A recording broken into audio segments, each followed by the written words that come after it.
Tonight, the state of Ohio is investigating a program that uses millions of tax dollars to pay for after-school tutors. It's called the Supplemental Educational Services Program. Now, 10 Investigates has learned the state investigators are looking into whether money intended for tutoring really reached some of the students.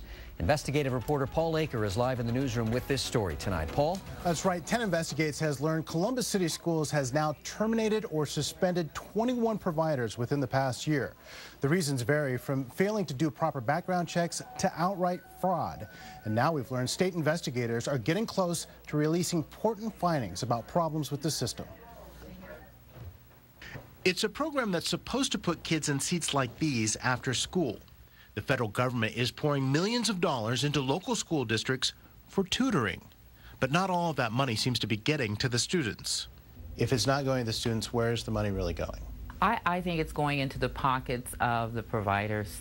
Kennedy Kent, a former assistant school principal, has been looking into the No Child Left Behind program for years. She says the tutoring program, called SCS, is really definitely government waste. The federal money passes through the districts to private companies that pay tutors. Those companies get paid per student, up to $90 an hour. But Kent says sometimes the money shows up, even though the students don't. That's what she found. Aren't you a little bit afraid that some of these providers could be bribing the parents to give them a little money? When she taped this impromptu interview with a Columbus City school official last October. We shut down a provider last year who had student attendance forms filled out before students ever showed up in the room. I was very surprised that she said that she called a provider, walked in the room, and there were no students, but all the students were signed in. Ahmed Abdi runs AmeriCom Tutoring. He's the one Kent says claimed students who weren't there. The allegation is that you had names on a form before the kids even showed up. I said to you, they came on my invitation. Abdi says the allegation is the result of a big misunderstanding. He says he invited the district in to inspect, but they came on a bad weather day when there was no power last February. And he says that's why no kids were around.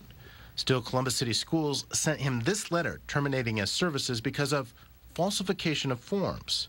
Abdi says he later tried to explain, but it was no use. We wrote to them, but they never replied. And when we went to their offices, they did not accommodate us. We did not discuss anything in their offices very decently. AmeriCom's not the only program authorities are scrutinizing. 10 Investigates has learned state and local authorities are looking at several programs in the Columbus area. 10 Investigates has obtained a list of providers terminated for failing to follow federal guidelines. It includes the nonprofit Horn of Africa, which has been accused of falsifying documents. Director Musa Farah confirms he's been contacted by state authorities, but denies wrongdoing.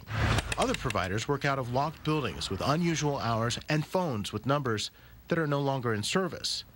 Kent says problems are so rampant, school districts should put the entire program on hold until authorities can make sure the money is going where it should.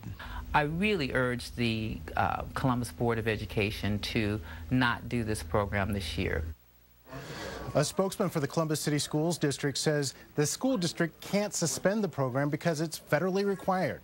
The U.S. Department of Education's Inspector General's office has not responded to our request for comment. For 10 Investigates, I'm Paul Aker.